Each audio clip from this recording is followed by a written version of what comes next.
Bismillah. Assalamualaikum warahmatullahi wabarakatuh. Alhamdulillahirabbil alamin. Kita panjatkan puji syukur kehadirat Allah Subhanahu wa taala yang mana masih memberikan limpahan rahmat dan kasih sayangnya kepada kita. Hari ini alhamdulillah kajian spesial siapa kita di saat tutup usia yang akan dibawakan oleh Ustadz Maududi Abdullah LC Hafidahullah Ta'ala. Untuk kajian kali ini nanti akan dilangsungkan sampai adzan Isya.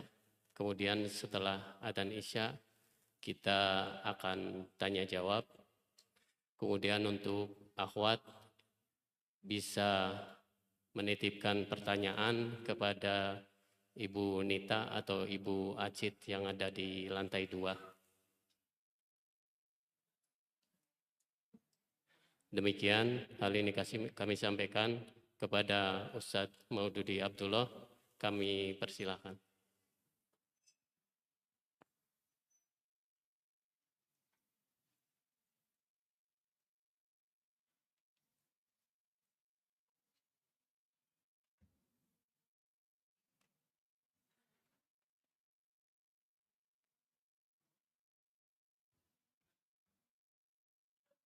Ini tidak layak saat kajian. Tidak layak saat kajian.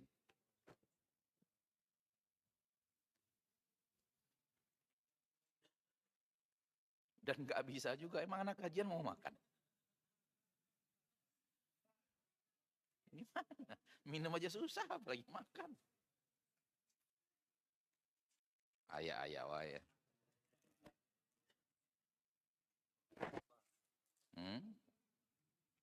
Ayah wae.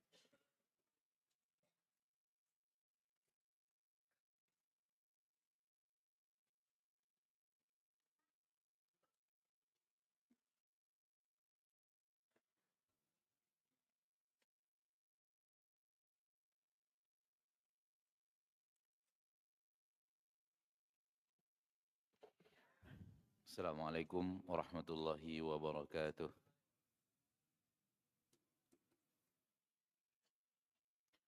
Alhamdulillahi rabbil alamin. Wassalatu wassalamu ala ashrafil anbiya'i wal mursalin wa ala alihi wa sahbihi ajma'in. Asyhadu an la ilaha illallah wahdahu la syarika lah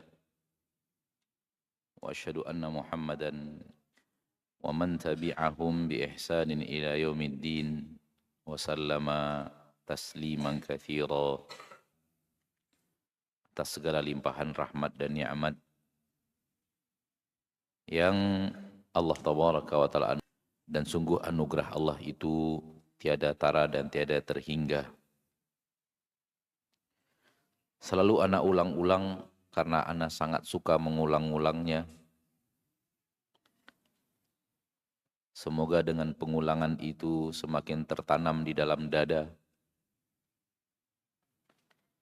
Rahmat dan nikmat yang Allah berikan kepada kita setiap hari sangatlah banyak. Satu dari sekian banyaknya, sangat banyak, namun satu di antara yang banyak itu. Masing-masingnya, salah satu di antaranya, itu tidak bisa dibeli oleh kekayaan dunia sebanyak apapun. Tak bisa digantikan oleh kekayaan dunia sebanyak apapun. Setiap hari Allah berikan kepada kita anugerah beraneka ragam yang derajatnya seperti itu. Satu di antaranya, satu saja, bukan kumpulan semuanya, satu nikmatnya saja, itu tidak bisa digantikan oleh uang, oleh harta dunia, oleh emas dan perak sebanyak apapun. Dan seperti itu tiap hari.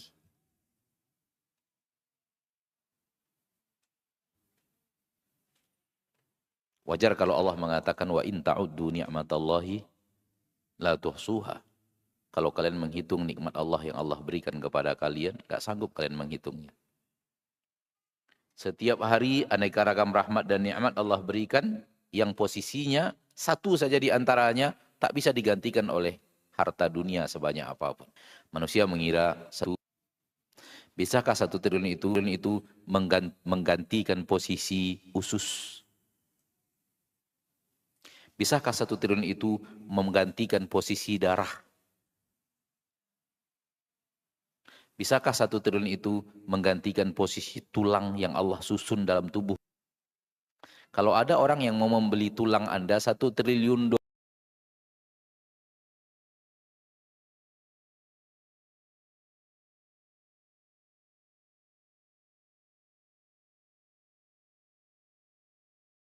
sebulan gitu. Untuk menjawab tidak, jangan langsung tidak saja. Yakin banget gak jual gitu? Yakin gak jual? Gak ada artinya kan? 1 triliun gak ada artinya kan? Dan ini bukan bahasanya seorang motivator, bukan. Ini kenyataan hakiki yang banyak dilupakan kita.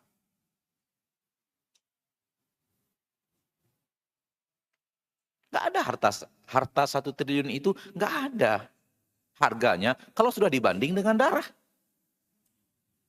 Siapa yang mau nih 1 triliun sedot semua darah dia? Siapa yang mau? Gak ada yang mau. Hal yang sama 1 triliun itu tak bisa menggantikan posisi oksigen. Berapa banyak kita hirup setiap hari? Bentar lagi, sambil tidur pun gitu juga. Nggak bisa digantikan oleh triliunan itu, nggak bisa digantikan. Bahkan percaya tak percaya, 1 triliun itu tak bisa menggantikan posisi air. Kalau kita mau benar-benar mentafakuri, 1 triliun itu tidak akan bisa menggantikan posisi air. Pilih mana? 1 triliun nggak dapat air nggak boleh dapat 1 triliun. Pilih yang mana? Yang pertama dapat dapat 1 triliun tapi nggak boleh dapat air. Atau yang kedua bisa dapat air dalam hidup tapi nggak boleh dapat 1 triliun. Pilih yang mana? Yakin? Berarti 1 triliun dolar itu nggak bisa menggantikan posisi air. Ngapain sih manusia sekarang terlalu puji-puji triliun itu? Kenapa dia tidak puji air?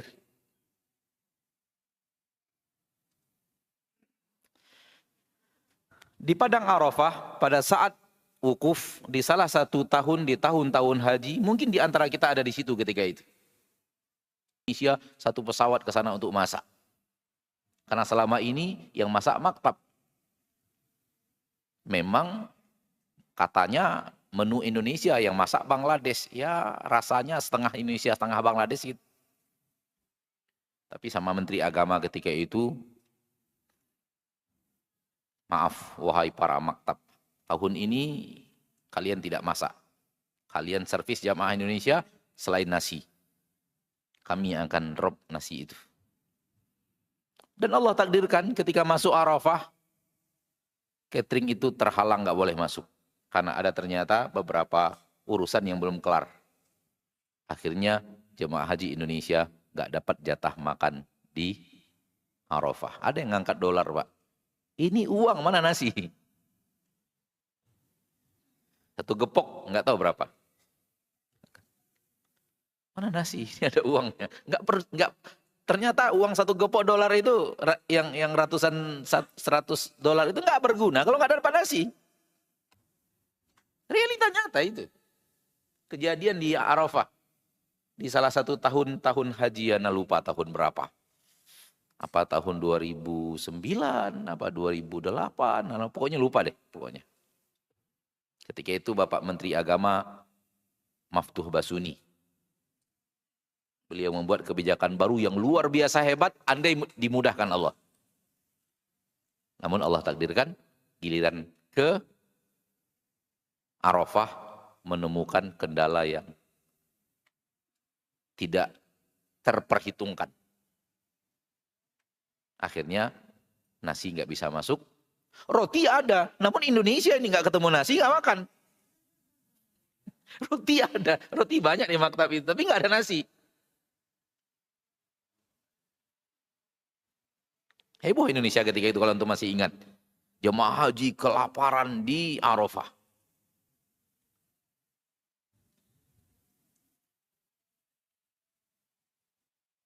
Saya hanya ingin mengatakan ternyata dolar itu ketika nggak ada makanan nggak ada artinya. Oleh karena itu, kalau kita membaca Al-Quran, lalu kita mendengar di dalam Al-Quran itu Allah memuji suatu nikmat, itu nikmat besar.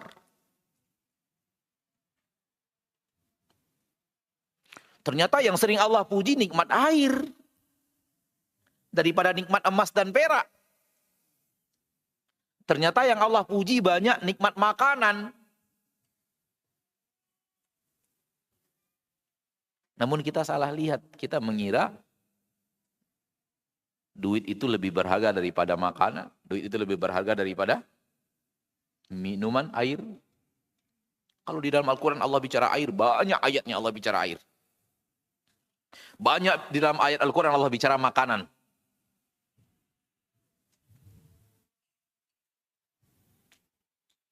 Afara'aitum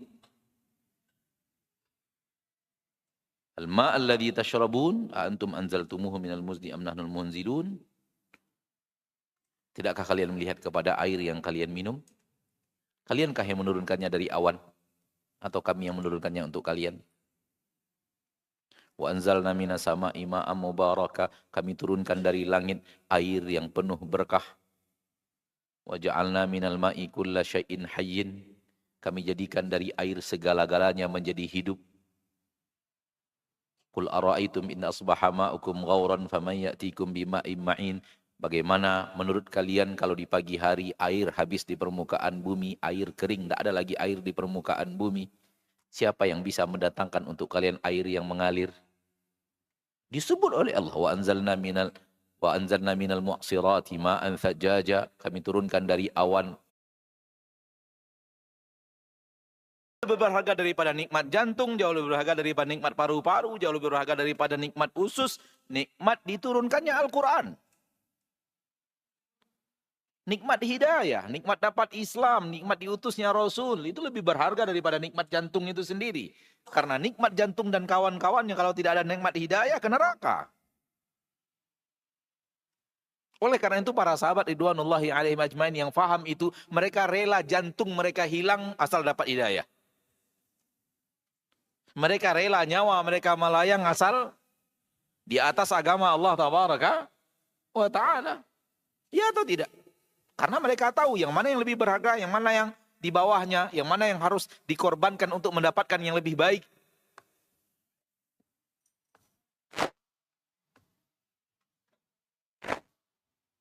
Berulang-ulang di dalam Al-Quran, Allah menyebut nikmat matahari, bulan, siang, malam. Siapa di antara kita yang memandangnya sebagai nikmat besar?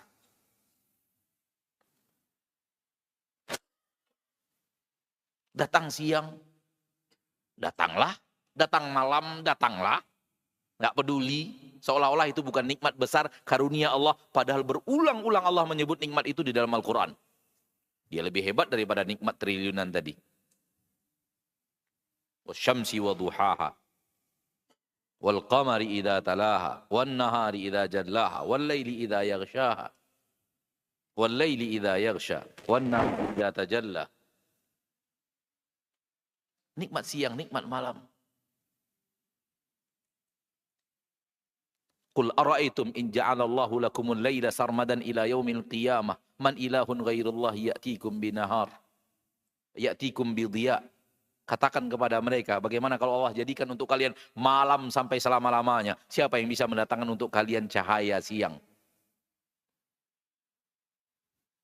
Qul ara'aytum in ja'alallahu lakumun nahara sarmadan ila yaumil qiyamah man ilahun ghairullah ya'tikum bilailin taskununa fih.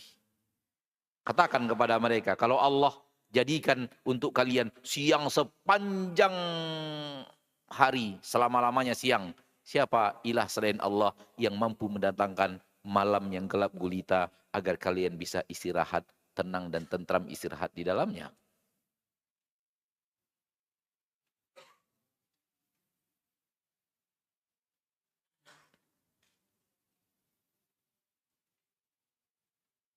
Jadi Bapak dan Ibu ini dimuliakan Allah, kalau ingin tahu yang mana nikmat Allah, baca Al-Quran. Mana yang disebut-sebut oleh Allah, diulang-ulang oleh Allah Tabaraka wa Ta'ala. Bahkan Allah bersumpah dengan makhluk itu nikmat besar.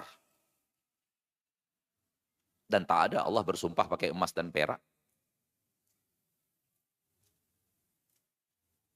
Mari jangan salah lihat, harta ini sebenarnya tidak seberapa. Kalau ataupun kita punya banyak, yang kita pakai pun nggak seberapa. Emang kalau antum punya banyak sekali makan 30 bungkus gitu nasinya gitu? Enggak juga kan? Makannya 1 bungkus juga, bahkan mungkin setengah bungkus. Sementara petani yang membajak atau memacul sawah bisa makan 3 bungkus. Antum hanya bisa makan setengah bungkus, bayangkan. Karena orang yang bekerja dengan tenaganya bisa makan lebih banyak. Mungkin 2 bungkus lah, kalau nggak 3 bungkus berlebihan, mungkin Anda bilang 3 bungkus. Tapi itu real, orang yang bekerja dengan tenaganya, berkeringat, itu makannya 2 kali lipat, bisa 2 kali setengah, 2,5 kemampuan saya makan. Dan kita menyaksikan sendiri bagaimana porsi makannya seorang petani yang selesai pulang dari sawah.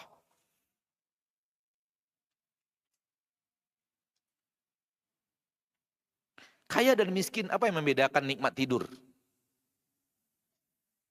Kaya dan miskin, apa yang membedakan nikmat sehat? Kaya dan miskin, apa yang membedakan nikmat dapat pasangan hidup, istri dan suami, dapat anak dan keturunan? Sehebat apapun fasilitas kamar Anda, kalau nggak bisa tidur, lebih baik orang yang tidur di alas kasur yang alas tikar yang kasar tapi bisa tidur, dibanding kamarnya lebih mewah daripada hotel bintang sekian namun nggak bisa tidur. Dan itu terjadi atau tidak? Suatu hari ana diundang untuk khutbah Jumat di Masjid Nur Salma Centennial, jalan apa itu? Gatot Subroto. Begitu selesai sholat Jumat, ada hidangan makan siang, pulang-pulang itu jam 1 lebih itu, ya kan? Terik-teriknya matahari. Begitu keluar dari bangunan Centennial itu, masuk aspal antara jalan ana kemudian dengan jalan sebelahnya itu, petugas kebersihan lagi tidur di situ. Tidur. Ya Allah. Nikmat yang Allah berikan kepadanya di tengah terik matahari jam 1, jam setengah 2 siang Jakarta, di pinggiran jalan yang mobil lalu lalangnya nggak tahu bagaimana suaranya itu yang luar biasa bisa membuat dia tidur di situ. Ana katakan kepada teman yang menyertai Ana yang nyetirin mobil pada waktu itu, Ana katakan dia tidak sadar dia dapat nikmat yang sangat besar dari Allah. Yang mungkin orang kaya sulit untuk mendapatkan nikmat sehebat ini. Wallahu a'lam. Anda nggak tahu kenapa Anda ngomong itu, nggak tahu. Nggak tahu maksudnya kenapa kok kesini bahasan Anda. Karena judul kita beda, kok bahasannya beda. Yang penting kajian itu bermanfaat. Tidak wajib terkait dengan judul. Baik Bapak dan Ibu yang dimuliakan Allah. Intinya adalah mari kita bersyukur kepada Allah. Nikmat yang Allah berikan kepada kita sangatlah banyak. Setiap hari nikmat itu banyak. Satu di antaranya tak bisa digantikan oleh 1 triliun dolar. Percaya apa yang Anda katakan? Yakin apa yang Anda katakan tadi? Bukan anak karang-karang. Benar apa adanya.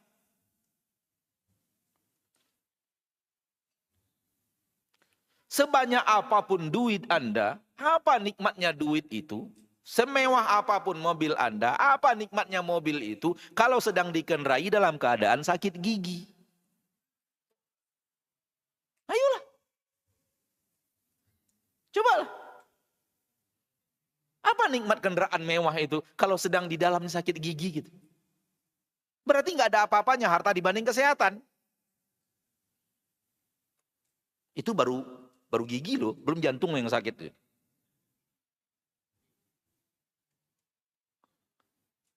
Belum ginjalnya yang meradang. Belum paru-parunya. Oleh karena itu jangan ngerokok, nanti paru-paru Anda rusak. Tidak ada apa-apanya nikmat harta dibanding nikmat sehat. Antum sehat sekarang itu, harta itu lewat.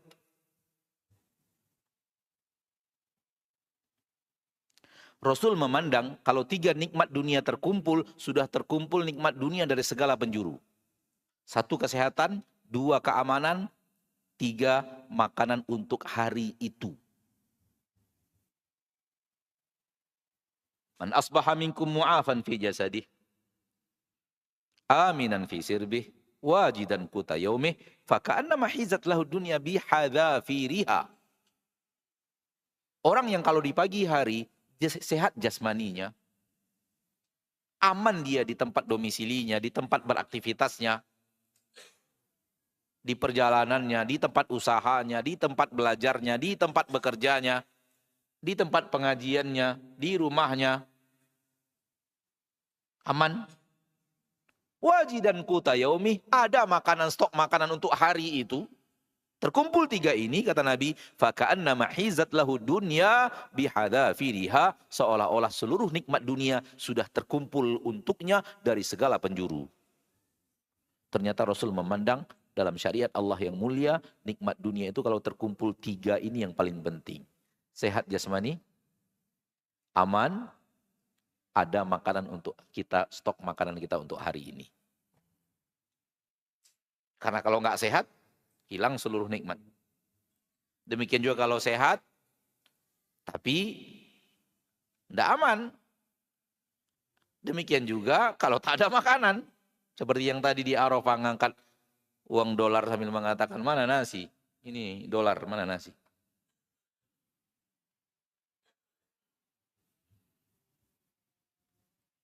Intinya adalah nikmat Allah sangat besar. Dan dunia dan harta dunia ini sangatlah kerdil dan kecil. Kita yang terlalu membesar-besarkannya, yang Allah berikan kepada kita setiap hari, tak bisa digantikan oleh kekayaan dunia sebanyak apapun, dan itu jumlahnya banyak. Dan itu jumlahnya apa? Banyak. Orang mengeluarkan ratusan ribu dolar untuk dapat anak dan keturunan. Itu pun kadang berhasil, ada juga yang tidak. Sudah pergi ke rumah sakit canggih Singapura, enggak juga sukses. Berarti ketika itu kita diberikan oleh Allah anak dan keturunan, itu nikmat besar. Yang ratusan dolar dikeluarkan orang untuk itu juga tidak berhasil. Belum Allah takdirkan berhasil gitu maksudnya.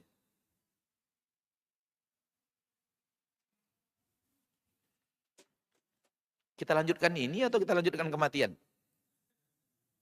Hah? Kematian aja ya? Baik. Bapak Ibu yang dimuliakan Allah. 2 hal yang bisa menghancurkan manusia. Pertama, sombong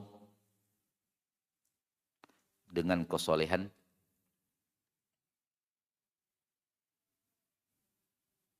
Yang kedua, putus asa dari rahmat Allah karena kemaksiatan.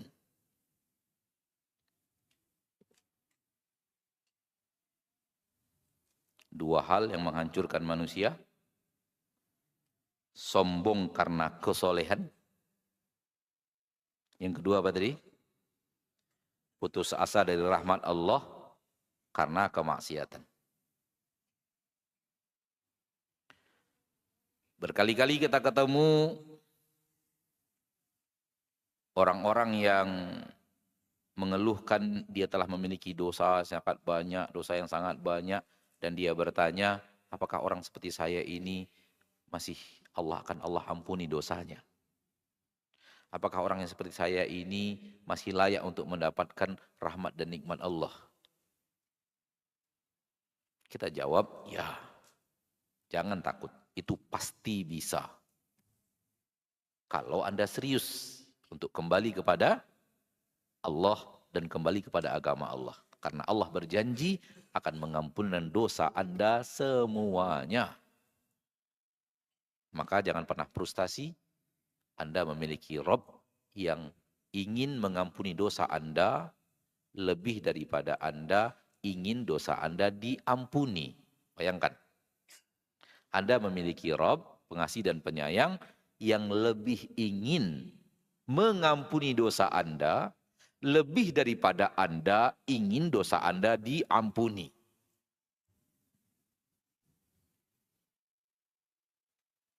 Nabi SAW mengatakan dalam hadis yang sahih Imam Bukhari, apabila seorang hamba mendekat kepada Allah Tabaraka wa Ta'ala satu jengkal, Allah akan mendekat kepadanya satu hasta.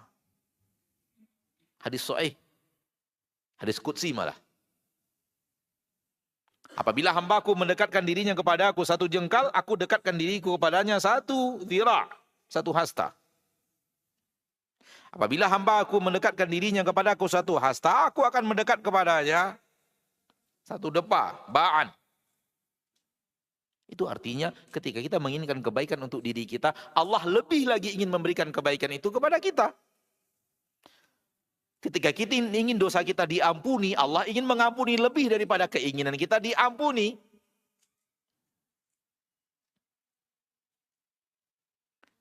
Hadis sahih Imam Bukhari dan Muslim. Dari Abu Musa al-Asy'ari radhiyallahu taala anhu, Rasulullah SAW bersabda, Inna Allah yabsutu yadahu bil laili liyatuba musi'un nahar wa yabsutu yadahu bin nahari liyatuba musi'un lail. Allah di malam hari membentangkan tangannya untuk menerima taubat orang yang bertaubat dari dosa-dosa siang hari. Dan Allah membentangkan tangannya di siang hari untuk menerima taubat orang-orang yang membuat dosa di malam hari. Coba lihat. Sampai matahari terbit di sebelah barat. Di sini juga menunjukkan bahwa Allah lebih ingin mengampuni dosa kita dibanding kita ingin diampuni. Buktinya apa? Kita berbuat maksiat di siang hari, tidak bertaubat di malam hari. Padahal Allah ingin membentangkan tangannya untuk menerima taubat orang yang berbuat maksiat itu. Atau sebaliknya, kita berbuat maksiat di malam hari, di siang harinya kita tidak minta ampun dan bertobat kepada Allah Tabaraka wa Ta'ala, padahal Allah menanti hambanya untuk minta taubat agar diampuni dosa yang dia lakukan di malam hari. Tidakkah ini membuktikan bahwa Allah Tabaraka wa Ta'ala lebih ingin mengampuni dosa kita dibanding kita yang punya dosa ingin diampuni. Sepertiga malam yang terakhir Allah turun ke langit dunia dan berkata, mana hamba-hambaku yang minta ampun, aku akan ampuni dosanya. Hambanya nonton Barcelona. And the gang. Kita sibuk nonton televisi, nonton bola apalagi ya. Allah menanti untuk memberikan ampunan yang berdosa malah koyok kie. Kayak begini perangainya. Tidakkah ini menunjukkan bahwa Allah lebih ingin mengampuni dosa kita dibanding kita yang berdosa ingin diampuni. Oleh karena itu, kalau Anda serius, mustahil Anda tak dapat ampunan Allah. Itu kaidah pasti. Akhirnya orang yang berdosa, kalau sampai kepadanya ayat-ayat Allah seperti ini, sampai kepadanya hadis-hadis Nabi seperti ini, dia termotivasi untuk merubah hidupnya dari maksiat kepada ketaatan. Karena jaminan bahwa Allah Tabaraka wa Ta'ala pasti akan menerima taubat kalau dia serius luar dan dalam, tidak main-main, tidak rekayasa, tidak sandiwara, benar-benar hati kecilnya ingin taubat, raganya juga ingin taubat, Allah pasti ampuni. Itu namanya taubatan nasuha. Dan Allah berjanji mengampunkan dosa, bahkan Allah berjanji memasukkan ke dalam surga. Hingga akhirnya Anda, wahai pelaku maksiat, sebanyak apapun dosa Anda, jangan pernah putus asa dari rahmat Allah. Karena kalau Anda putus asa dari rahmat Allah, maka hidup Anda akan penuh dengan kesulitan, penuh dengan kesedihan, penuh dengan ketidaknyamanan. Ana bertemu beberapa orang yang takut akan dosanya sampai dia membuat malas keluar, takut bertemu manusia, takut kalau berbicara. Semua itu karena dia takut dosa-dosanya. Anda belum pernah membunuh sahabat Rasulullah. Di antara sahabat Rasulullah, ada yang pernah membunuh sahabat Rasulullah. Benar atau tidak? Sahabat-sahabat Nabi SAW yang terlambat masuk Islam. Bukankah sebelumnya mereka di pasukan Quraisy dan kemudian berperang bersama Nabi dan para sahabat. Dan gugur Nabi sebagian para sahabat Nabi SAW di tangan mereka-mereka ini. Betul atau tidak? Di antaranya Khalid bin Walid radhiyallahu anhu wa ardha. Jadi jangan putus asa dari rahmat Allah subhanahu wa ta'ala Rabbul Izzati wal Jalalah. Poin berikutnya yang membuat kita akan hancur apabila sombong dengan kesolehan. Apabila kita mengira bahwa kesolehan itu karena upaya kita semata. Karena bertungkus lumus kita semata. Karena kita orang yang rajin ke masjid. Rajin baca Quran. Rajin tahajud. Rajin hadir di majelis taklim. Kesolehan saya murni karena kehebatan saya untuk berjalan di atas ketaatan. Itu berbahaya. Itu namanya sombong dengan ketaatan. Yang namanya sombong tetap dibenci oleh Allah walau dengan bab yang seperti ini.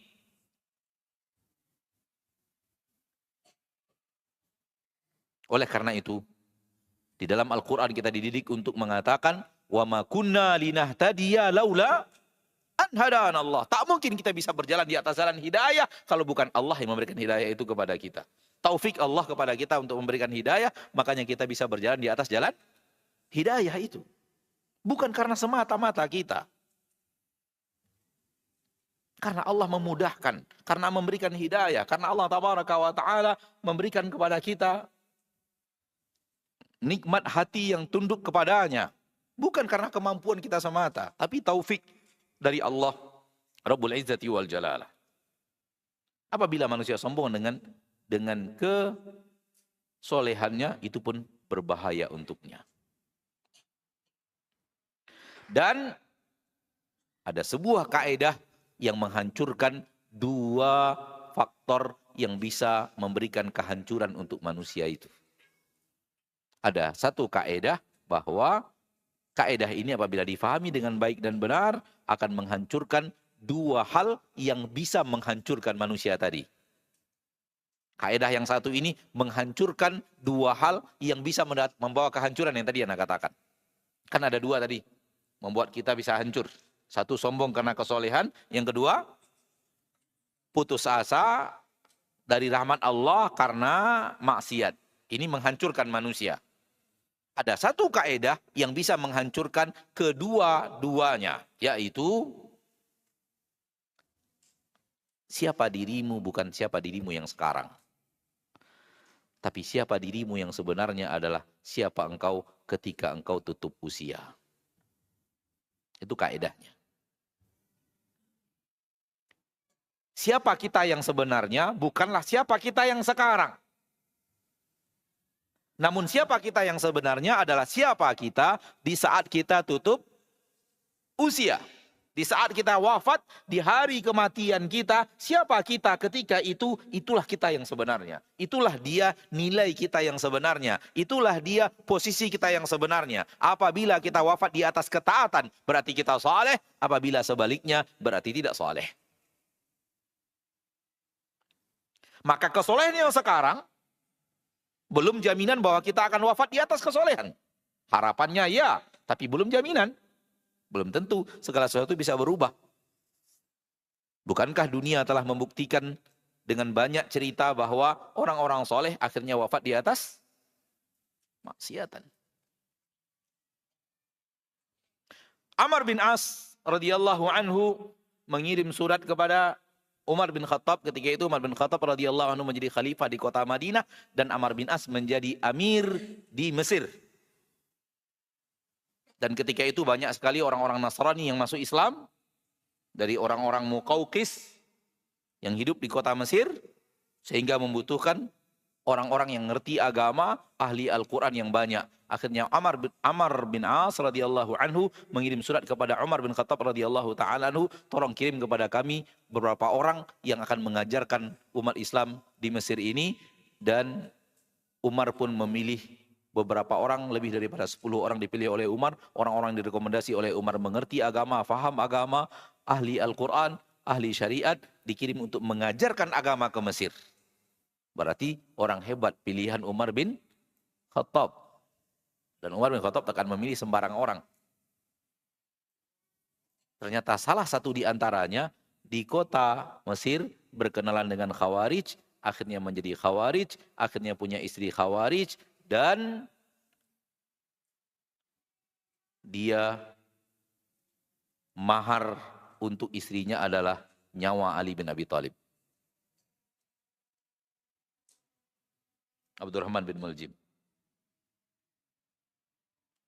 Istrinya minta maharnya adalah nyawa Ali bin Abi, dan dia akhirnya membunuh Ali bin Abi Thalib. Siapa dia? Orang yang direkomendasi oleh Umar bin Khattab untuk mengajarkan agama ke Mesir. Dari Madinah dikirim.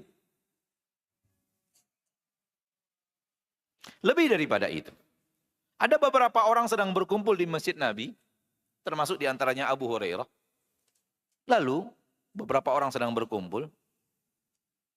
Lalu ketika Nabi lewat, kata Nabi, salah seorang di antara kalian yang ada di sini, ada yang gerahamnya di neraka Jahanam lebih besar daripada gunung Uhud. Itu sahabat Nabi sedang kumpul loh, bersama Nabi, di kota Madinah, di Masjid Nabawi. Kata Abu Hurairah, saya takut, semenjak itu saya penuh ketakutan. Takut andai-andai saya yang dimaksud oleh Nabi SAW. Lalu saya memperhatikan siapa di antara kami yang wafat dan bagaimana wafatnya. Satu persatu wafat di atas ketaatan. Satu persatu wafat di atas husnul khatimah. Satu persatu wafat di atas husnul khatimah. Tinggal 5 orang lagi. Kemudian wafat lagi satu di atas husnul khatimah. Tinggal 4 orang lagi. Semakin besar kemungkinan saya masuk salah satu di antaranya. 24% ini sudah. Ternyata yang keempat juga kemudian wafat di atas husnul khatimah. Menjadi 33%. Ternyata yang ketiga wafat di atas husnul khatimah, di atas ketaatan, antara saya dan dia. Oh, saya semakin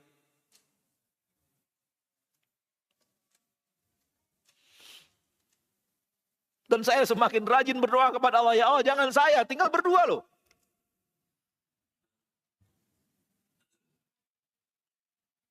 Sampai akhirnya si fulan itu beriman kepada Musailamah al-Kadzab karena dijanjikan duit yang sangat banyak oleh Musailamah al-Kadzab, dan kemudian mati ketika berperang dengan umat Islam.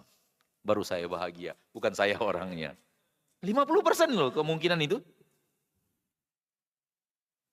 Yang ingin Anda katakan adalah, ini sahabat Nabi, bersama Nabi, di kota Nabi, bersama para sahabat, dan semuanya dikenal orang soleh. Coba lihat akhirnya. Kalau itu orang soleh, seperti para sahabat di zaman Nabi, siapa kita dengan kesolehan kita? Belagu orang saya seperti saya pasti surga, itu dari mana datangnya itu? Sombong itu. Dan lihat juga hadis-hadis Nabi tentang orang yang banyak dosa, bagaimana akhir hayatnya wafat dalam keadaan taubatnya diterima oleh Allah Subhanahu wa ta'ala.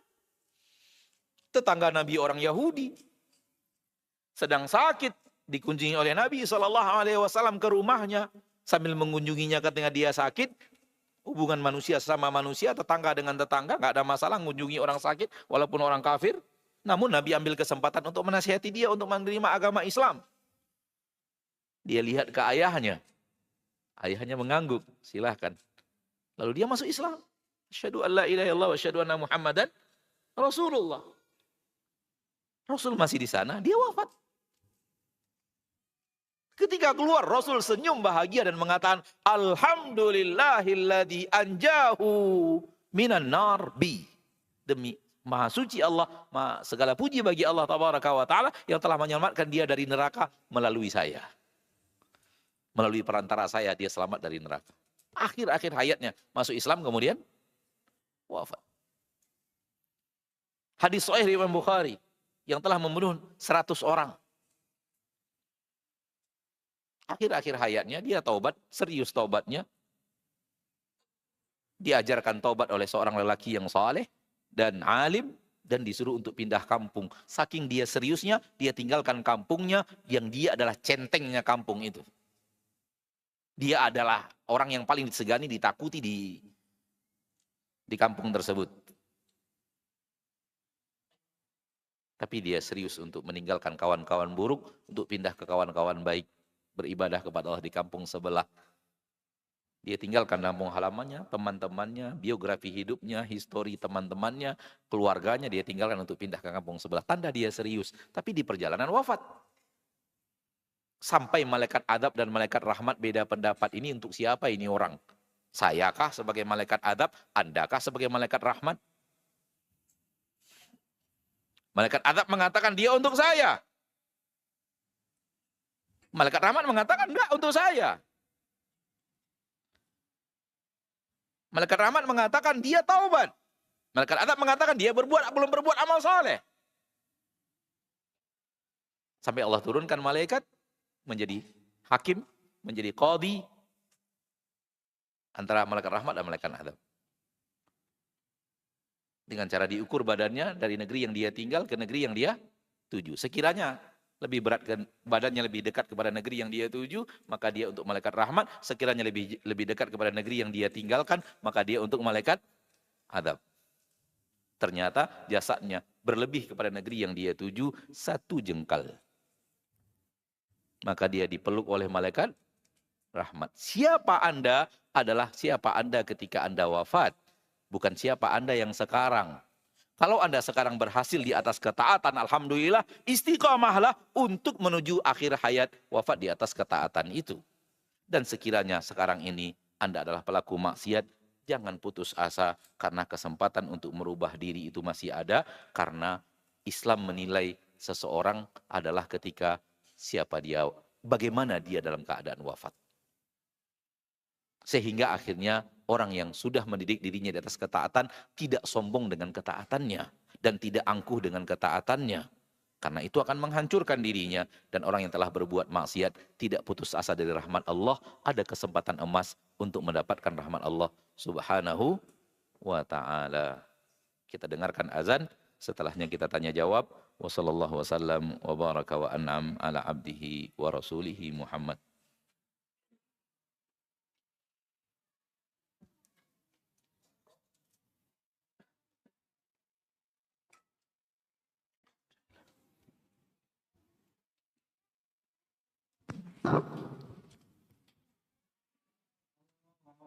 الله أكبر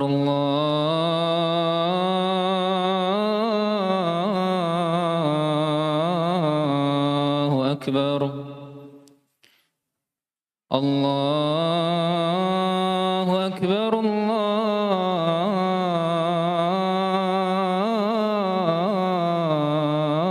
الله أكبر أشهد أن لا إله إلا الله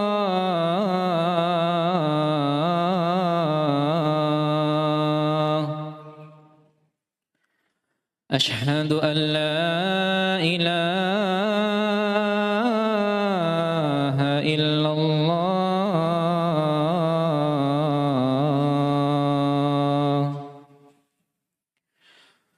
أشهد أن محمد رسول الله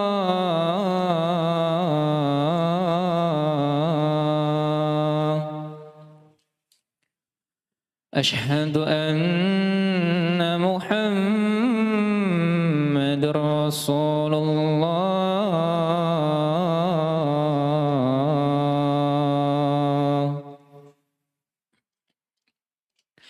حي على الصلاة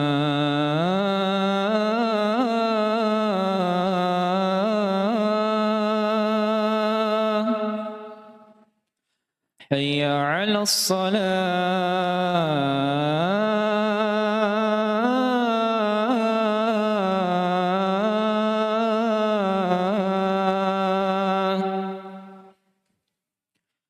حي على الفلاح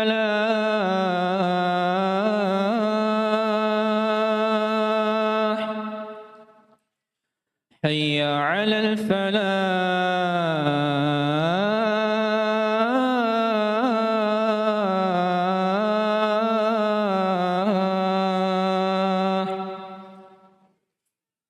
الله أكبر الله أكبر لا إله إلا الله.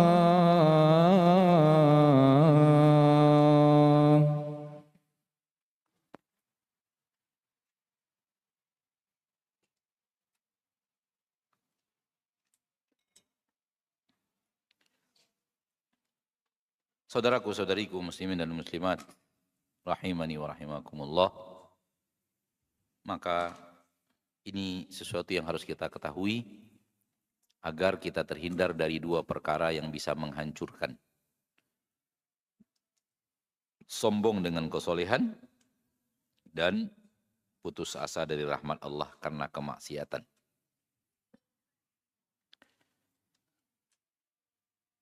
Diceritakan oleh Nabi kita tercinta SAW di zaman dahulu kala, dan hadisnya sahih dari Imam Bukhari. Kata Nabi SAW, ada dua orang saudara, yang satunya rajin ibadah, satunya rajin ibadah. Yang satunya malah rajin berbuat maksiat. Dan yang rajin ibadah ini rajin menasihati yang berbuat maksiat, tapi yang berbuat maksiat itu tetap menjawab, nantilah, saya punya Rabb yang maha pengasih dan penyayang. Dan suatu hari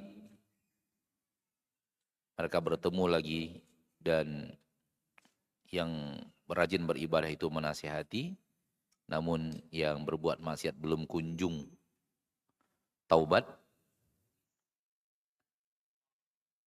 Lalu yang rajin beribadah mengatakan kepadanya, orang seperti dirimu takkan Allah ampuni.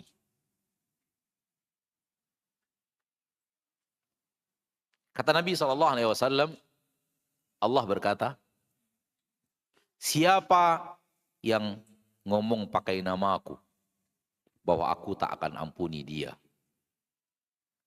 Dari mana dia tahu Allah tak akan ampuni dia? Ngarang. Ngarang sendiri atas nama Allah. Sementara Allah itu maha pengasih lagi maha penyayang. Lalu Allah berkata, aku hapus pahala-pahalanya dan aku ampuni yang berdosa.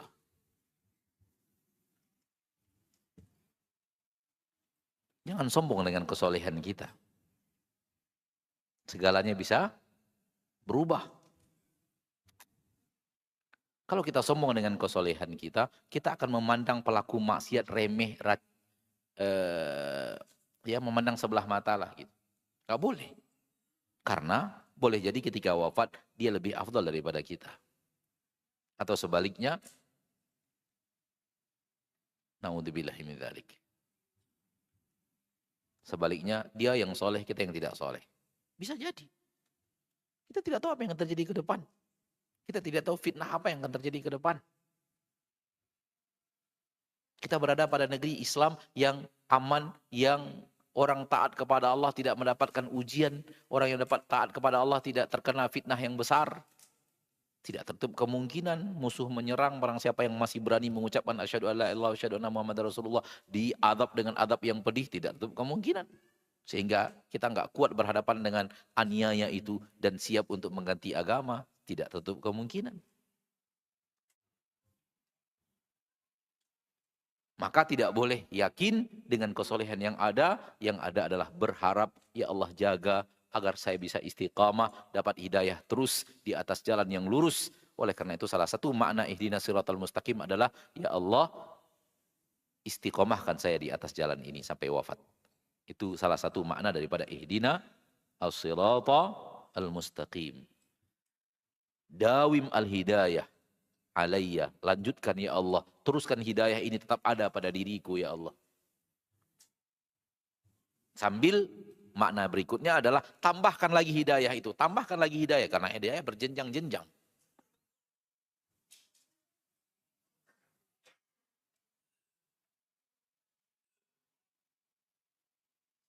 Dan kalau terjerumus ke dalam kemaksiatan, jangan pernah putus asa. Sebanyak apapun dosa Anda. Ya ibna Adam, lau ataitani biqarabid dunya khataya.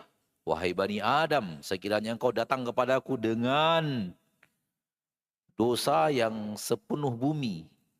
Summa laqitani la tusyriku bi syai'a. Ataituka biqarabiha maghfirah. Kemudian engkau datang kepadaku tak pernah berbuat syirik kepada aku. Aku akan berikan kepada engkau hampir sepenuh bumi itu juga ampunanku. Maka jangan pernah putus asa. Maksiat, semua orang berbuat maksiat, tak ada yang tidak berbuat maksiat. Soal pernah terjerumus ke dalam dosa, semua orang punya selain para nabi dan para rasul. Termasuk yang berbicara, semoga Allah tutupi. Semoga Allah terima maafnya. Semoga Allah ampuni. Semoga Allah wafatkan di atas husnul khatimah semua kita. Tak ada manusia yang tidak bersalah. Tak ada manusia yang tidak pernah berbuat dosa. Ini dia kajian kita pada kesempatan yang berbagi ini, semoga bermanfaat, dan waktu yang tersisa kita gunakan untuk menjawab beberapa pertanyaan, dan setelah itu insya Allah kita sholat isya berjamaah dan bubar. Silahkan dengan pertanyaannya sekiranya ada pertanyaan. Mana panitia? Panitia mana?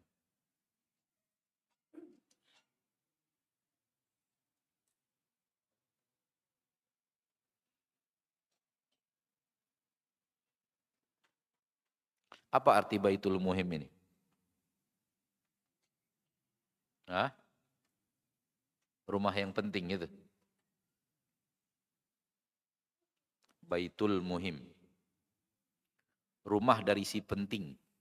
Kalau dia pakai alif lam, al-muhimnya Baitul Muhim, rumah dari si penting. Silakan Pak, silakan Pak. Mana?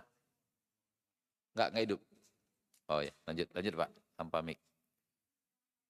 Silakan.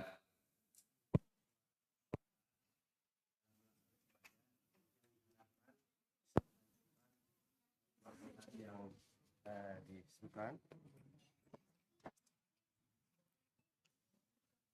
Saya ulangi. Bagaimana usaha dalam melaksanakan ibadah, baik ibadah wajib maupun ibadah sunnah dan ibadah-ibadah yang lainnya, yang diharapkan bisa menghancurkan kesombongan dengan kesalehan dan putus asa dalam rahmat Allah karena kemaksiatan. Syukran. Assalamualaikum warahmatullahi wabarakatuh. Apa ibadah yang akan dikerjakan, bagaimana caranya supaya hilang yang dua tadi? Ya.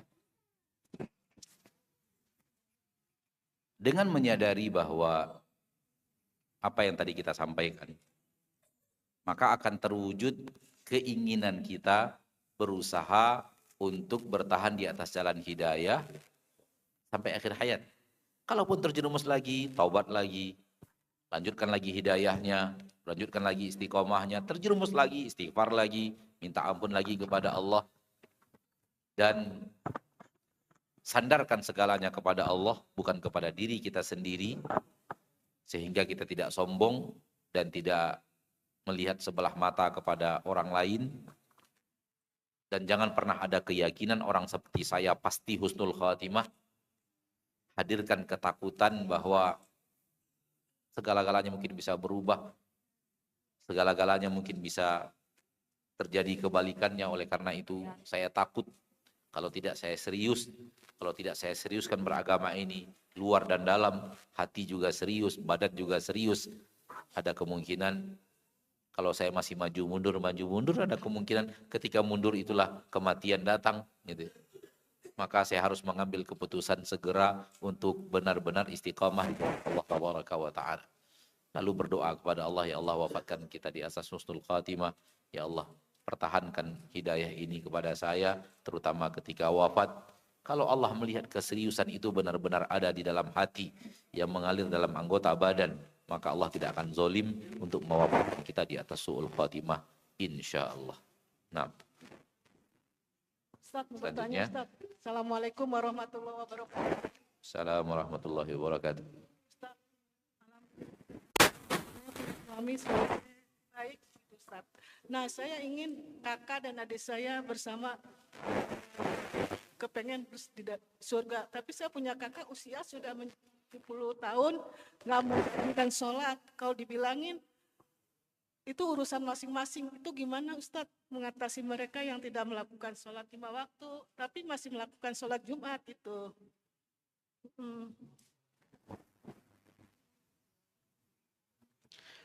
Baik. Ya Ustadz, itu aja Ustadz. Terima kasih. Assalamualaikum warahmatullahi wabarakatuh. Salam. Kewajiban kita adalah selalu berusaha menasihati. Dan ketika nasihat kita berikan, hindari sambil memberikan nasihat itu di hati kita terbesik, kamu harusnya patuh loh kepada nasihatku. Hindari itu.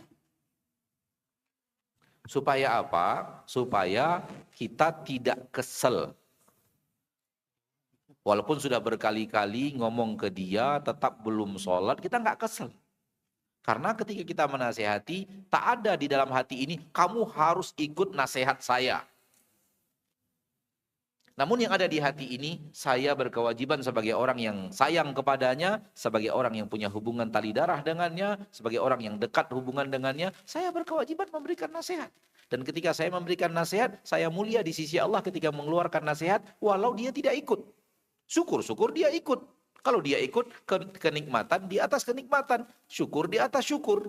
Tapi nggak ikut pun dia, kita bersyukur. Kenapa? Setiap nasihat yang kita keluarkan, setiap kata-kata yang kita keluarkan, setiap buku yang kita kirimkan, setiap video yang kita kirimkan, kalau kita niatkan ikhlas, semua itu pahala di sisi Allah. Dan semua itu derajat di surga Allah Subhanahu wa ta'ala. Itu tak akan hilang pahalanya insya Allah ta'ala hanya karena dia tidak ikut. Maka lanjutkan terus nasihatnya dengan akhlakul karimah, lanjutkan terus nasihatnya dengan tutur kata yang baik, jangan pakai emosi. Nah, setiap kita mengeluarkan nasihat, insya Allah kita dapat pahala di sisi Allah. Kalau kita lakukan dengan ikhlas. Walaupun dia tidak ikut. Doakan kepada Allah.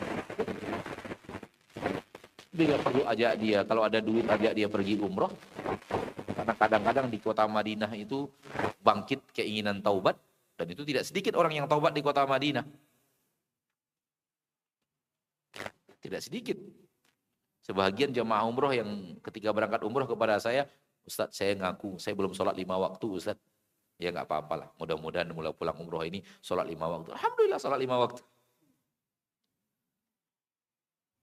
Jadi selagi beliaunya masih hidup, jangan putus asa. Sesuatu masih bisa apa? Ada kemungkinan berubah. Ya. Maka lanjutkan nasihatnya, sekali lagi nasihat itu dilanjutkan tanpa ada di dalam hati kamu harus ikut.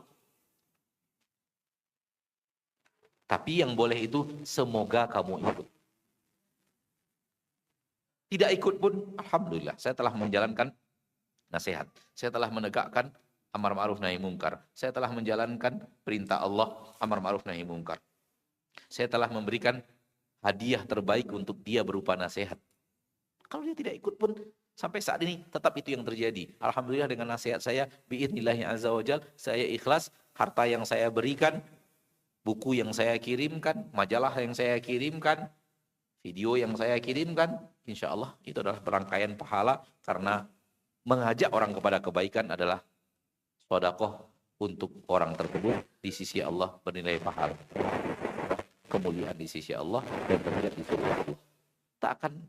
Tak akan hilang pahalanya hanya karena dia tidak ikut. Maka doakan terus. Dari sini saya juga mendoakan mudah-mudahan ibu lanjutkan nasihat dan mudah-mudahan beliaunya kemudian taubat dari tidak sholat dan taubat dari dosa-dosa dan taubat dari berkawan dengan orang-orang yang tidak saleh yang mengajak dia untuk tidak sholat dan kemudian menjadi hamba Allah yang taat dan patuh kepada Allah tabaraka wa ta'ala dan Rasulnya. Amin ya rabbal alamin. Nah. Bismillahirrahmanirrahim. Assalamualaikum warahmatullahi wabarakatuh. Assalamualaikum. Izin bertanya Ustadz. Ya. Bila kita sudah mentaati perintah Allah dengan istiqomah, wajib atau sunnahnya. Lalu ada terbersit dalam hati, ibadahku ini diterima nggak sama Allah. Ada rasa ketakutan. Begitu Ustaz, gimana ibadah kita itu sah atau tidak? Jazakallah khairan. Tabarakallah. Baik. Memang itulah yang terbaik. Kita memang diletakkan oleh Allah pada posisi berharap diterima, takut tak diterima. Memang itu yang Allah inginkan dari kita hambanya. Berharap diterima. Tak boleh yakin diterima. Nggak boleh.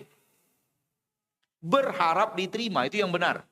Yakin diterima, sombong jadinya. Melahirkan kesombongan. Diterima tidak diterima, itu gaib. Dan kita tidak ada cara untuk tahu alam gaib. Karena wahyu sudah terputus. Jadi pahami? Diterima tidak diterima itu gaib. Gaib itu baru bisa diketahui by wahyu. Wahyu sudah terputus dengan wafatnya Rasul tercinta. Maka tidak lagi ada cara untuk tahu diterima atau tidak. Nggak ada cara. Oleh karena itu tak boleh ada yakin diterima. Yang ada adalah harap mungkin ditolak. Ada. Kenapa? Mungkin masih ada makanan kita yang tidak halal. Mungkin masih ada amal kita yang dalam hal ini yakin ditolak. Karena dua-duanya gaib. Sebagaimana kita tidak tahu diterima, kita juga tidak tahu ditolak. Maka hidup kita itu, dan itulah posisi terbaik manusia. Karena kalau yakin diterima, dia akan menjadi orang yang putus asa. Saya sudah sholat, ditolak lagi. Saya sudah puasa, ditolak lagi. Asasinya atau putus asanya juga berbahaya untuk dirinya. Dua-duanya berbahaya. Maka Allah letakkan kita di posisi di tengah-tengah. Berharap diterima, takut tidak diterima. Apabila dua ini bersatu, yang ada adalah perbaikan amal lagi, perbaikan lagi, perbaikan lagi, perbaikan lagi, menuju yang lebih baik lagi. Benar-benar ada khawatiran tidak diterima, membuat kita memperbaiki amal terus. Memperbaikinya lagi, memperbaikinya lagi. Insya Allah di surga tambah tinggi. Itu dia. Orang kayak kita ini Pak, yakin minan Allah nggak akan masuk neraka. Ngapain lagi kajian? Percuma kajian. Dapat jaminan. Walaupun ada kemungkinan loh Bapak ini. Saya mengatakan ada kemungkinan. Pasti nggak ada karena ilmu gaib. Ada kemungkinan kita yang ada di sini sekarang ini. Ada nama-namanya yang telah ada kemungkinan. Rasulullah SAW bersabda tentang fadail puasa Ramadan. Di setiap malam Ramadan adanya hamba-hamba yang Allah dari neraka. Dan itu ada pada setiap malam-malam Ramadan. Haji mabrur. Tidak ada ganjaran kecuali surga. Boleh jadi takut dugem karena takut ke neraka. Kalau saya Pak, jujur Pak, kalau dapat jaminan nggak akan ke neraka, malas datang ke masjid ini. Saya jujur aja, iman saya masih seperti itu. Ngapain lagi? Capek-capek dakwah, ngajak orang ke sunnah Nabi, ke agama. Kenapa saya sekarang mudah-mudahan ada semangat itu? Saya berharap Bapak dapat ilmu, Bapak amalkan, saya dapat pahalanya juga. Saya berharap saya ngikuti Nabi. Dan Nabi mengatakan saya dan orang-orang yang mengikuti saya adalah orang yang berdakwah. Berdakwah di atas basirah, di atas ilmu. Mudah-mudahan dengannya di akhirat dikelompokkan bersama Nabi. Itu harapannya. Kelompokkan bersama Nabi, insya Allah bersama Nabi di surga. Itu harapan, tidak pasti ya. Segala-galanya bisa berubah. Oleh karena itu berdoa juga kepada Allah. Ya Allah, wafatkan saya di atas husnul khatimah. Jangan wafatkan saya di atas su'ul khatimah. Oleh karena itu selalu juga beristighfar kepada Allah. Minta ampun kepada Allah tabaraka wa ta'ala. Tapi orang seperti saya, dengan iman saya sekarang ini, kalau udah dapat jaminan surga, nggak bakalan ke neraka, yakin malas ibadah. Yakin saya malas ibadah.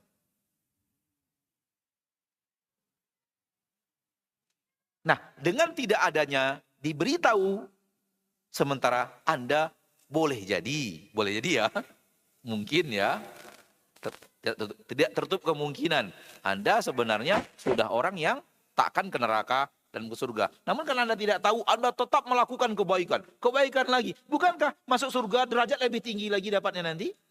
Nah itu dia. Kebaikan untuk kita posisi itu.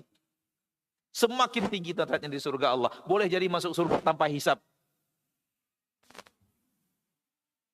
Tapi kalau sudah diberitahu, lemah iman kita, Pak. Menang syahwat kita.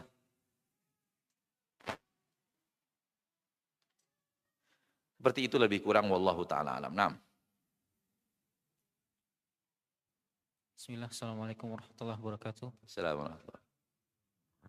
Ustadz, pada poin yang kedua, bahwasanya hal yang akan menghancurkan manusia adalah putus asa dari rahmat Allah setelah kita bermaksiat, Ustadz.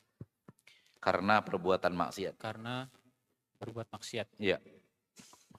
Ketika kita sudah berusaha, berharap kita bisa diterima taubatnya, tapi hal yang membuat kita pesimis itu adalah ketika maksiat kita itu adalah menzolimi orang lain, Ustadz. Dan orang yang kita zolimi ini telah bersumpah tidak mau kita, Ustadz. Telah bersumpah apa? Tidak mau memaafkan. Baik. Apakah dan itu membuat kita pesimis, kita tidak akan mendapatkan taubatnya Allah. Tidak mendapatkan apa? Taubatnya Allah karena tidak mendapatkan maafnya manusia itu. Korelasinya ada di mana? Dengan dia bersumpah tidak akan memaafkan kesalahan kita kepadanya, dari mana itu dapat menjadikan kita yakin taubat kita nggak diterima? Apa hubungannya? Enggak, apa hubungannya? Apa hubungannya si fulan telah menzolimi si fulan dan si fulan yang dizolimi mengatakan aku takkan ampuni engkau, aku bersumpah takkan maafkan dirimu. Apa hubungannya dengan taubat kita nggak akan diterima oleh Allah? Ini urusan lain. Taubat itu antara kita dengan Rabb kita. Soal di akhirat nanti kezoliman kita kalau ataupun tidak dia maafkan dengan dia. Maka rajin-rajinlah sholat. Agar mudah-mudahan kalau memang dia nggak maafkan, ada pahala sholat kita yang cukup untuk bayar ke dia, gitu loh. Atau rajin-rajin minta ampun kepada Allah untuk dosa-dosa orang yang tidak mau memaafkan itu. Sehingga akhirnya kebaikan kita kepadanya lebih banyak daripada kesalahan kita kepadanya. Ketika dia nuntut nanti, pahala baik kita kepadanya lebih banyak. Ketika diberikan kepadanya masih sisa. Gitu loh. Kan gitu di akhirat. Kalau berhubungan dengan dosa kepada manusia, dibayar dengan pahala, bukan dibayar dengan tak diterima taubat. Hubungannya nggak ada sama sekali. Hubungannya tak ada sama sekali. Maka apa yang membuat kita frustasi taubat kita diterima hanya karena kata-kata orang tersebut? Ketika kita berbuat dosa, ada dua kemungkinan. Pertama, kesalahan kita dalam berbuat dosa itu kepada Allah dan kepada diri kita. Yang kedua, kesalahan kita kepada Allah, kepada diri kita, kepada orang lain. Itu dua kemungkinan maksiat. Kemungkinan pertama, kesalahannya hanya kepada Allah dan kepada diri kita. Kenapa dikatakan kepada diri kita? Karena dosa itu membuat buruk terhadap diri kita. Makanya dosa itu menzolimi diri sendiri. Kita berbuat salah kepada diri kita sendiri. Bukankah Allah berfirman dalam Al-Quran, barang siapa yang berbuat maksiat, dia yang akan menanggung akibatnya. Maka kita bersalah kepada diri kita sendiri. Dan bersalah kepada Allah.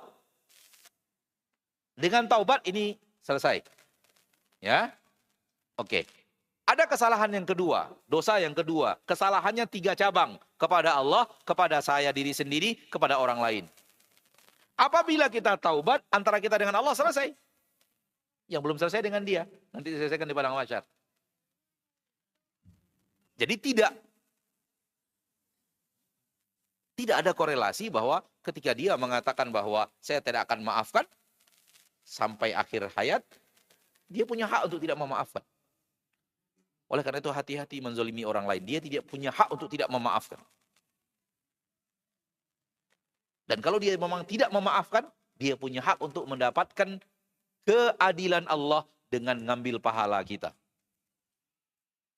Dan ini salah satu kebaikan yang Allah berikan dan kabar gembira yang Allah berikan untuk orang-orang yang dizolimi. Apa obat untuk orang yang dizolimi? Yaitu, hai penzolim, nanti di akhirat ku ambil pahalamu. Bahagia kita. Yang di sini diambil hanya tanah kita, di akhirat pahala dia kita ambil. Paham maksudnya? Ada pelipur lara untuk orang yang dizolimi. Itulah hebatnya syariat. Yang sedih dihibur, yang sombong ditekan. Jadi nggak ada korelasi antara orang mengatakan itu dengan kita, antara kita dengan Allah, taubatan nasuha takkan diterima. Nggak ada hubungan sama sekali. Wallahu ta'ala. Nah.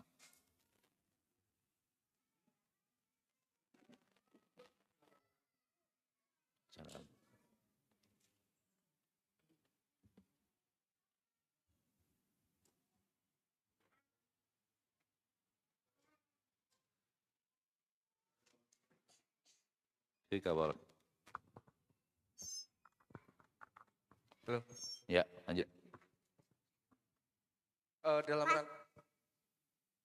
Dalam rangka menjaga keistiqomahan Ustaz, bagaimana sikap kita terhadap circle atau lingkungan kita yang dahulu Ustaz? Yang dimana ya teman-teman kita yang dulu adalah teman-teman yang mungkin belum beribadah seperti itu Ustaz. Nah, apakah kita benar-benar putus 100% kontak kita terhadap mereka atau seperti apa Ustaz? Baik. Assalamualaikum warahmatullahi wabarakatuh. Kalau kita sudah taubat dan kita sudah tinggalkan kawan-kawan kita dulu yang buruk, dengan taubat ini, apakah itu artinya kita harus putus 100% dengan mereka atau masih bisa berteman dengan mereka? Jawabannya adalah ada dalam manfaat dan mudarat. Kata kuncinya adalah manfaat dan mudarat. Kalau hubungan yang kita jalin bersama mereka ada manfaat untuk mereka dan tak mudarat untuk kita, kenapa tidak? Tetapi ada mudarat untuk kita, kenapa dilanjutkan? Jadi jawabannya tidak mesti harus putus 100%, tidak juga jawabannya lanjutkan 100%, tapi lihat maslahat mudarat. Apabila kedekatan kita dengan mereka bisa memberikan manfaat kepada mereka, manfaat, tapi tidak cukup itu saja. 2, kita terjaga dari mudarat. Jangan gara-gara semangat memberikan manfaat, kita kena mudarat. Hati-hati loh. Boleh jadi kita ingin memberikan manfaat, tapi ternyata efeknya kita kena mudarat. Apalagi circle yang lama, teman-teman lama kita, pasti reuninya itu mengembalikan kisah-kisah lama. Dan kisah lama maksiat itu biasanya indah untuk dikenang atau diulang. Hati-hati itu. Makanya orang yang tidak merubah persahabatannya, sulit untuk merubah keistiqomahannya, untuk bertahan. Kalau tidak juga kunjung berhenti dari teman-teman buruk.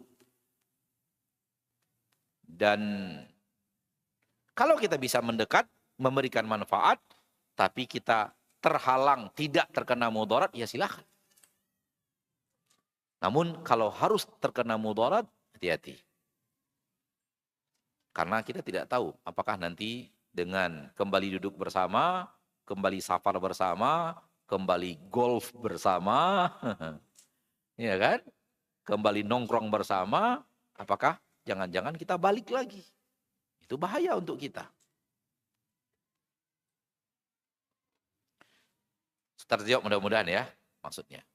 Dan salah satu di antara rahmat Allah kepada hamba-hambanya yang serius istiqomah, salah satu rahmat Allah kepada hamba-hambanya yang serius istiqomah, rahmatnya adalah teman-temannya yang buruk tak mau lagi berteman dengan dia. Nggak asyik berteman dengan dia. Katanya. Ngomong akhirat terus, hadis terus, ceramah terus. Udah nggak asyik ngomong dengan dia. Udah. Capek kita kalau ada dia diceramahi terus. Itu. Akhirnya mereka diam-diam pertemuan nggak ngundang kita. Itu rahmat Allah. Bukan musibah itu, rahmat Allah. Orang-orang yang rajin berbuat maksiat tak suka berteman dengan Anda lagi yang sudah rajin ibadah. Itu rahmat Allah itu. Jangan anggap itu adalah musibah. Allah sedang menjauhkan Anda dari teman-teman yang bisa merusak Anda.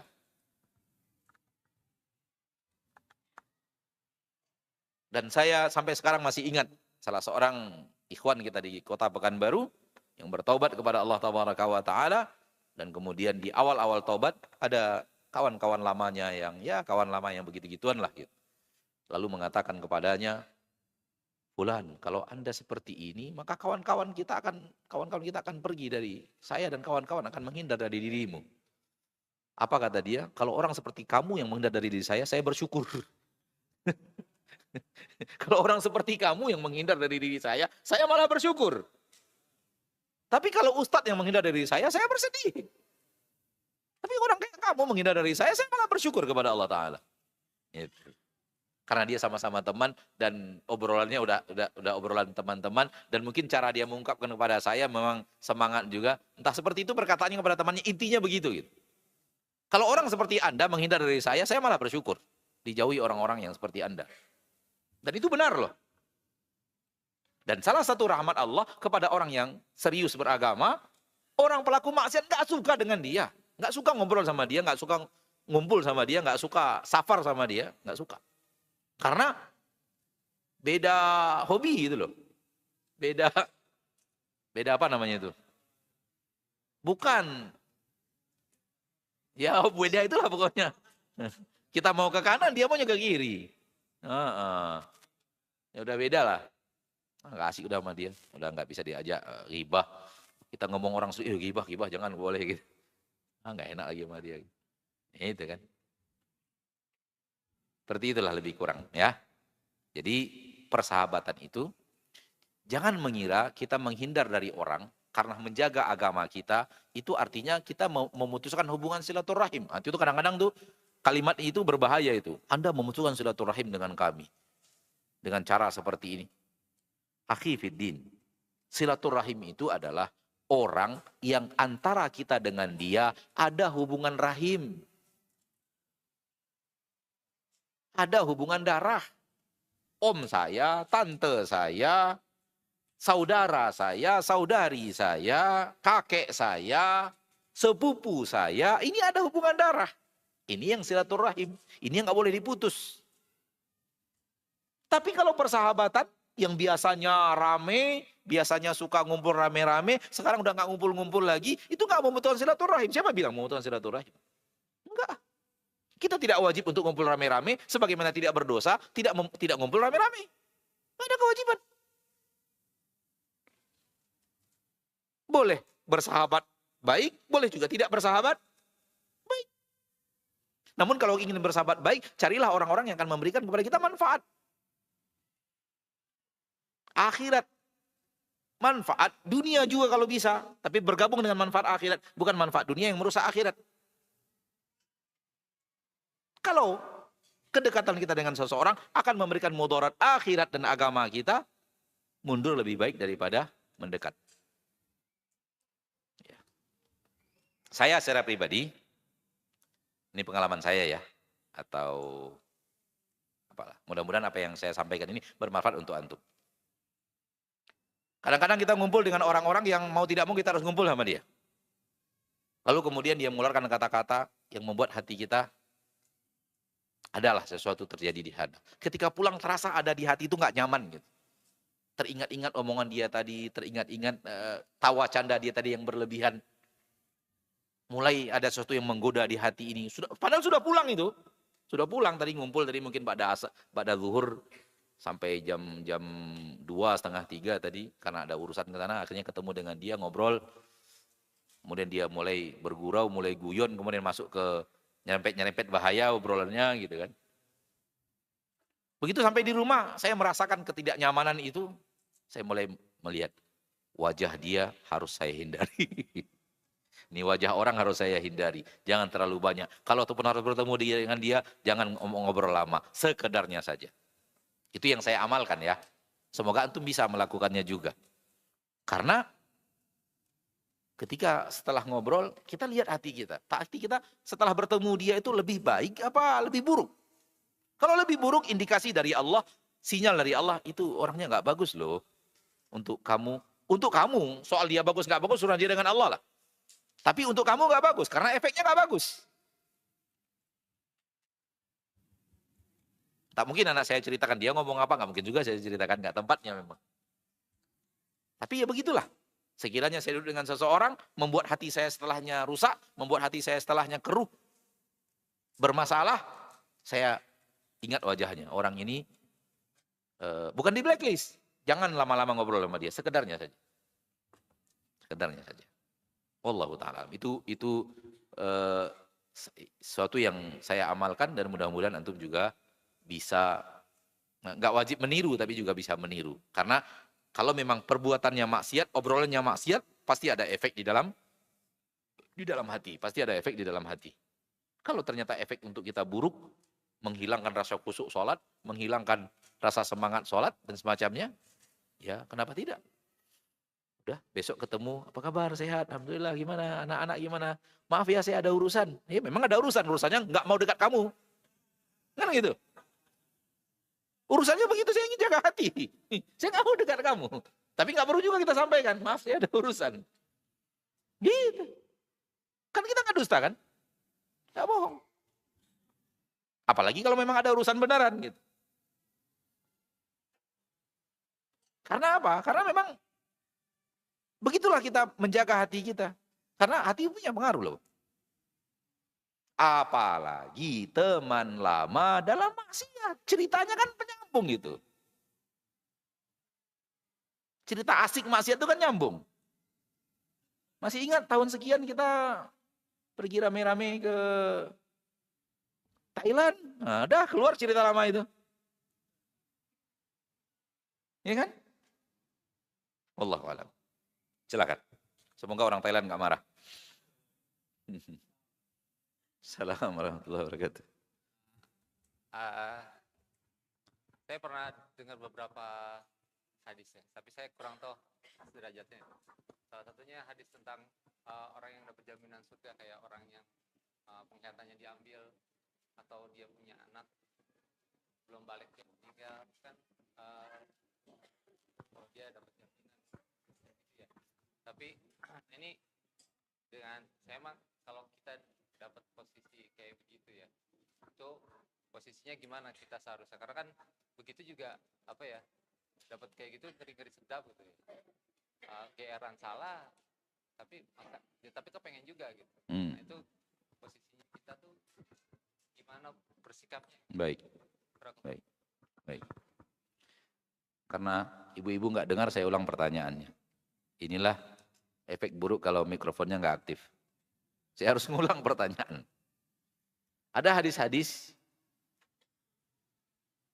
barang siapa yang diuji oleh Allah dengan dicabut penglihatan dua matanya, lalu dia bersabar, maka untuknya surga.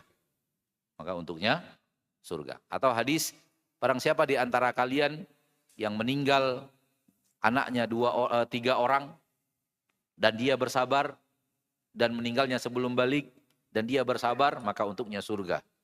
Sahabat bertanya, bagaimana kalau 2 orang ya Rasulullah? Kata Nabi, demikian juga dengan 2 orang. Namun Nabi tidak bicara, sahabat tidak bertanya lagi yang satu. Sampai di situ saja hadisnya. Barang siapa yang Allah di antara kalian yang punya anak dan wafat 3 orang anak wafat sebelum balik, lalu dia bersabar, maka untuknya surga. Sahabat bertanya, bagaimana kalau 2 ya Rasulullah? Kata Nabi SAW, demikian juga 2. Hadisnya Sahih Imam Bukhari. Bagaimana kita dalam posisi itu? Bagaimana kita dalam posisi itu? Kadang-kadang ingin juga. Itu maksudnya ya, ada juga keinginan. Iya. Apa? Ya, keinginan seperti itu berarti ingin buta gitu. Kan apa hubungannya dengan hadis tadi? Oh. Tadi sempat ada pertanyaan ingin tadi. Ingin di mananya? Ada kalimat ingin yang ada dengar tadi? Ah, baik. Baik. Jadi begini. Hadisnya jelas, tegas. Kaedah ilmiahnya itu pasti. Kaedah ilmiahnya pasti. Yaitu, orang yang Allah cabut dua matanya.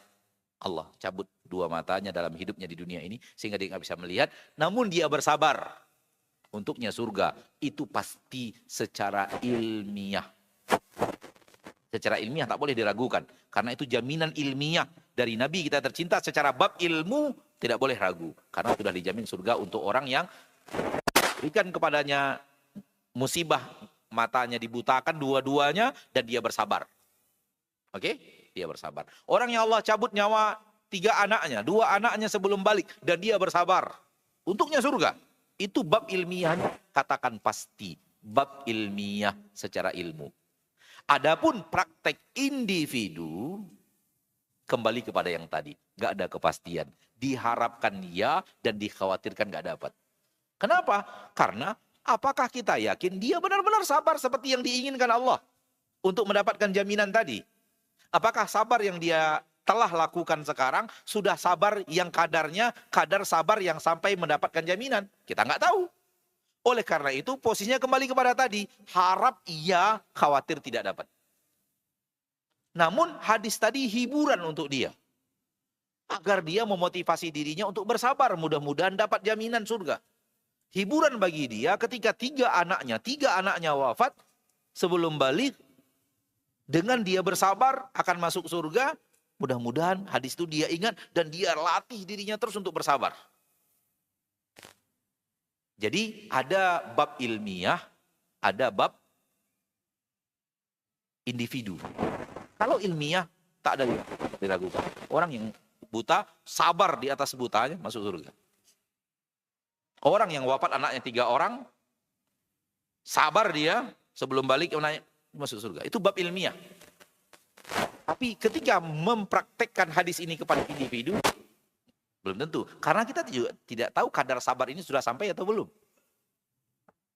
Dan jangan pernah berharap buta, karena kita nggak tahu apakah kita sabar dengan butanya kita. Gitu. Wallahu ta'ala.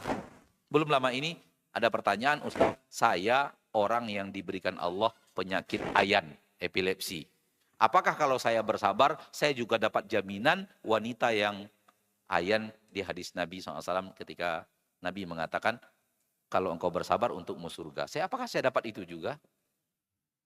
Saya katakan secara bab ilmiah ya, tapi prakteknya kepada Anda, iya dan tidak. Bisa iya, bisa tidak. Nggak tahu. Karena kesabaran Anda berhadapan dengan itu apakah sampai kepada kesabaran yang dinilai oleh Allah layak untuk mendapatkan jaminan surga. Semuanya tidak tahu. Jadi prakteknya kita tidak tahu. Sama dengan ini. Semua orang yang beriman dan beramal soleh pasti masuk surga.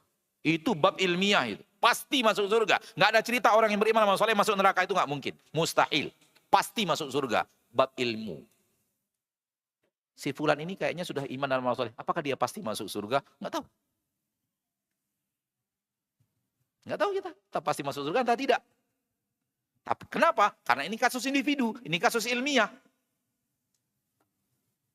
Jadi bedakan bagaimana memahami bab ilmiah, bagaimana memahami bab individu. Sama dengan orang yang mengatakan begini. Orang yang minta kepada dukun agar rezekinya dilancarkan. Orang yang minta kepada dukun agar rumahnya dibentengi dari mudarat, itu telah berbuat syirik. Kalau dia wafat dalam keadaan seperti itu masuk neraka. Itu bab ilmiah.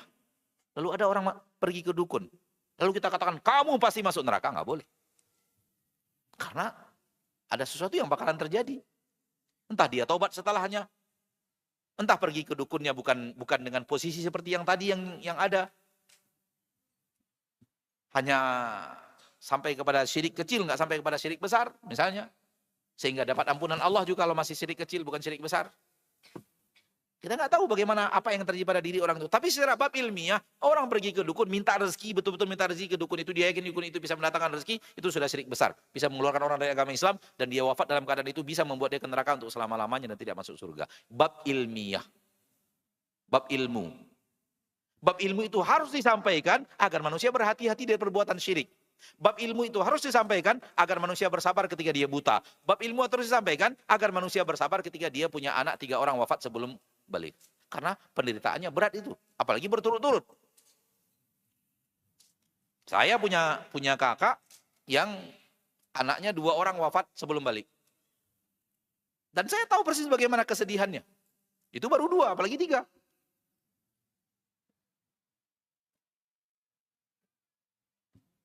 Sampai-sampai dia pernah bertanya kepada saya dengan pertanyaan-pertanyaan yang harusnya, ya karena itu tadi, karena kesedihannya itu tadi.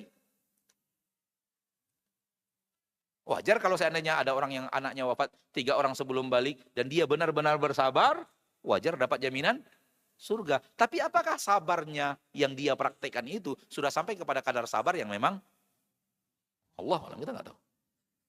Jadi beda antara bab ilmu dengan bab individu. Praktek individu. Kata para ulama, tanzil, meletakkan dalil itu kepada orang tertentu itu nggak boleh. Nggak boleh. Bab dalil, bab ilmiah, serahkan kepada Allah. Akan diperlakukan Allah seperti ilmu yang ada, tapi siapa orangnya nanti Allah yang akan mengadili. Sampai di sini pertemuan kita pada kesempatan yang berbahagia ini. Mohon maaf kalau masih ada yang ingin bertanya. Saya tidak bisa lanjutkan karena satu dan lain-lain.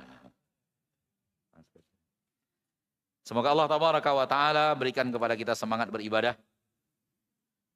sampai akhir hayat. Semoga Allah wafatkan kita dari atas husnul khatimah. Semoga kalau suatu saat kita terjerumus ke dalam dosa, segera bertaubat dan tidak mengundur-undur taubat. Dan semoga Allah tabaraka wa ta'ala menjadikan kita yang hadir di majelis ini, berkumpul di masjid ini, memasukkan kita semua ke surga Allah. Subhanakallahumma bihamdika asyhadu an la ilaha illa anta astaghfiruka wa atubu ilaik. Assalamualaikum warahmatullahi wabarakatuh.